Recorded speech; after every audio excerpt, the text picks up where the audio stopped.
Hey everyone and welcome back to another video. Today I'm going to show you how you can see your watch history on Instagram. It's pretty easy and I'm going to show you how you can do it.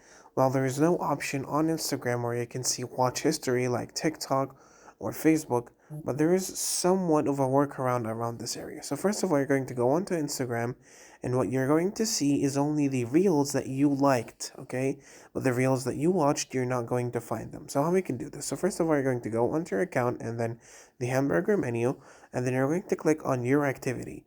Now you're going to scroll down a little bit until you find likes, okay? As you can see, time spent, there is nothing you can find there. If you click on reels, those are reels that you posted. So we're going to click on likes. And from likes, you're going to click on all contact types and you're going to switch it to reels. And basically have all the reels that you liked and somewhat like the watch history. So yeah, that's all we can do, guys. So yeah, guys, that was it. Thank you so much for watching. Don't forget to like and subscribe, and I'll see you later.